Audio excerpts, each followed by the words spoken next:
everyone, and welcome back to my channel. Today I wanted to talk a little bit about some tips for working with intricate dies. And what I mean by intricate dies are these kind of scroll shaped or the doilies that you get that are the metal dies like this that have a lot of little pieces that need to pop out when you're running them through your die cut machine.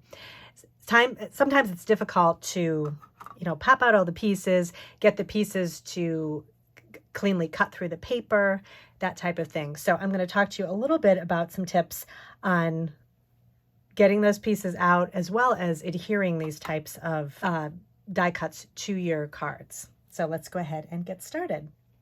So first of all, I'm going to use this scrolling kind of scroll type frame for an example. And normally when you run this type of die through your die cut machine, you should use some sort of a shim with it. I use this metal shim. I think I got this from Sizzix a really long time ago. It's pretty bent, but it works perfectly fine. If you have the Gemini electronic cutter, that also comes with a metal shim too, and I would definitely use that. And just a side note about the type of die cutting machine you use, I would totally recommend also having an electronic die cutting machine. I have the Gemini, and I also have my regular Sizzix crank machine. They're both good for different jobs. I use my Sizzix crank machine basically for everyday use. My Gemini I use when I have more projects to do, lots of dies to cut out where I don't want my arm to get tired. But the one thing that another thing the Gemini is really good with is getting out, it has so much pressure, it gets out all those little intricate pieces in your dies. But if you are, maybe waiting to buy a Gemini or some other electronic die cutting machine, these are some tips that can be helpful with just a regular crank machine. So what I'll do is I'm going to make the sandwich with just a regular piece of cardstock. I'm using 100-pound cardstock for this. Sandwich. I put my die on top of here, my cardstock. Actually, I'm going to do it face down. My cardstock, and then I'm going to put my metal shim on top there, and then my other platform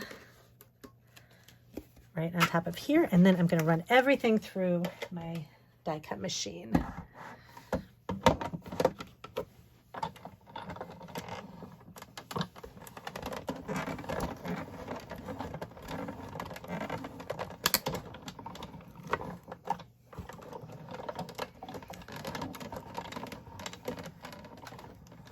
I like to run it through twice just for good measure. And I'm using the So it does cut through the cardstock, but then as you're trying to pull it out, it's a little bit difficult. So you get, it kind of sticks, everything's it's hard to pop out. With this delicate die cut, you also don't want to bend the little pieces because that could, make your die cut misshapen. So you want to kind of be careful with that. So it takes quite a while to kind of try to pull this out. You got to be careful here. So you have it mostly pulled out. You've got to kind of take some time and kind of mess around with it to get everything else out. So I'm not going to take the time to do that, but you get the idea. So let me show you now what using a dryer sheet can do. And this is a trick I saw many years ago. It's been a lot of crafters use this trick, and it is really helpful. So I keep this dryer sheet in my drawer. I've had this is the same dryer sheet for years. You only need one. And all you do is rub it along the top of your metal die, kind of get in the little grooves and on the sides of the little cutting blades. Just kind of get all around. And this works for any of the intricate dies. Like this one, you just do the same thing, just kind of rub it all along the top there. So try to get that as much as you can in there. Okay, and then I'm going to make the sandwich again. Another piece of cardstock.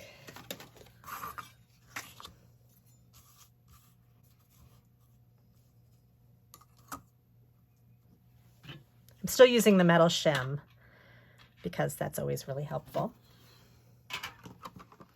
Okay, so let's go ahead and see how easy this pops out.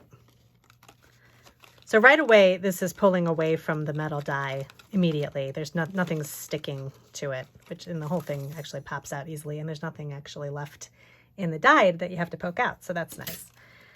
Okay, and then everything just kind of pops out a little bit easier too, because you've got, when you're running the paper through, it's getting, you know, all the dryer sheet got on the sides of the metal, so it helps to kind of pop everything out. The dryer sheet getting on there.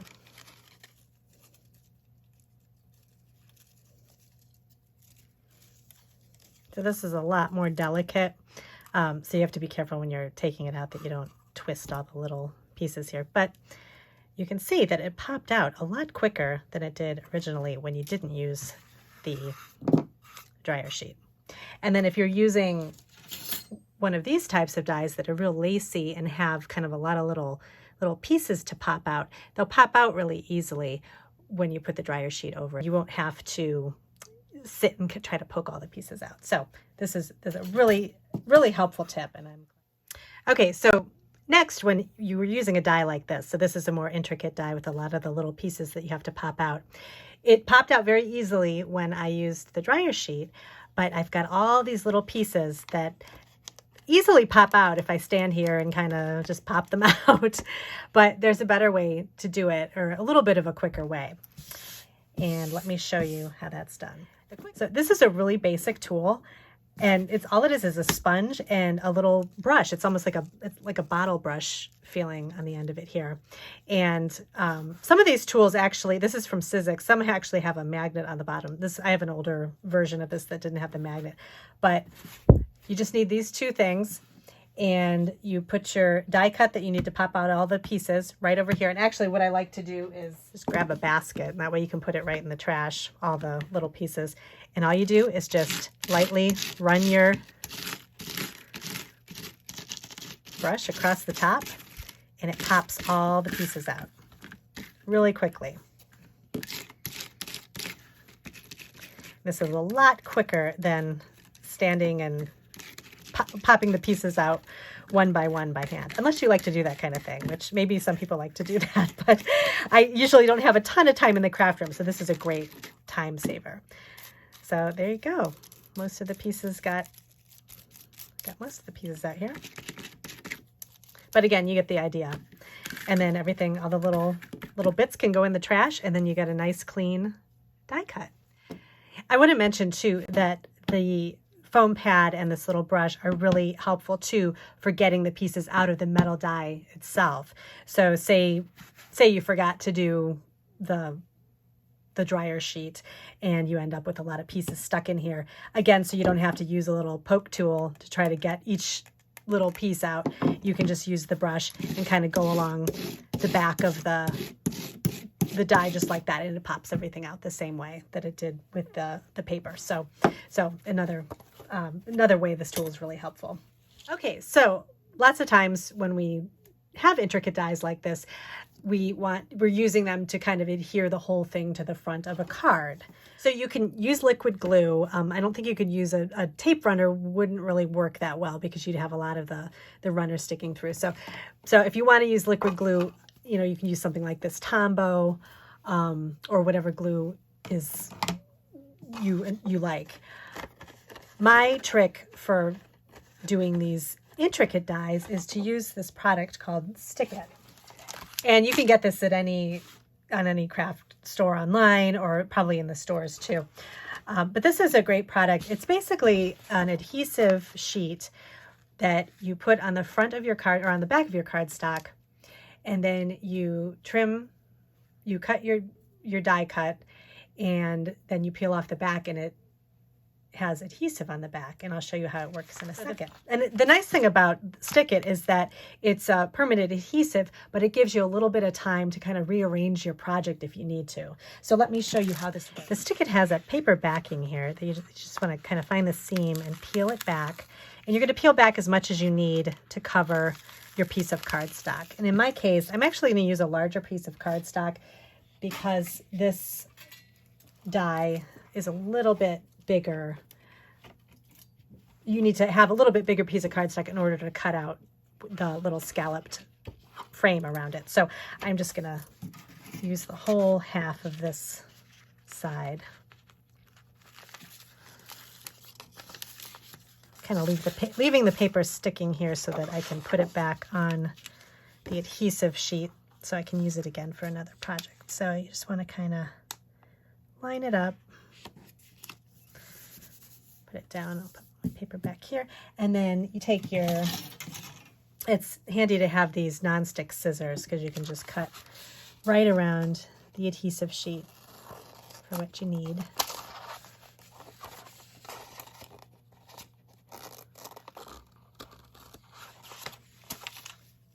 And then I'll just save the extra for another card. Okay, so you have your backing here, and then you have your cardstock here. So you're just going to die cut it like you would your any normal die cut. Just use the same sandwich, either in your Gemini or in your Sizzix. And what I'm going to do is just run the dryer sheet along the top, just to make sure. And I'm going to run it through a few times because you've got the adhesive that adds another layer to cut through. So keep that in mind. So I'm going to use my normal sandwich on here. So I've got my plastic cutting platform here. I've got this sheet, and then I'm going to put my die face down and then put the outline. Okay, and then I'm adding a metal shim to it too. And then my other part of the sandwich, and then I'm going to go run this through my die cut machine. Okay, and then you get it out of the machine, and all you want to do is peel the backing off the back of the die cut. And again, using the dryer sheet and then running it through a few times really helps. You might have a few pieces still in there, but you can just use like a little pokey tool to pop it out real quick.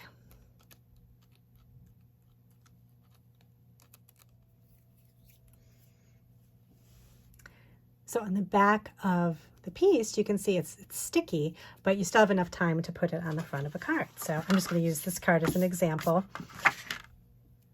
So you can just line this up on the front of the card. I see I actually have a little piece stuck underneath there, and you get enough time to move anything, correct anything before it sticks down permanently.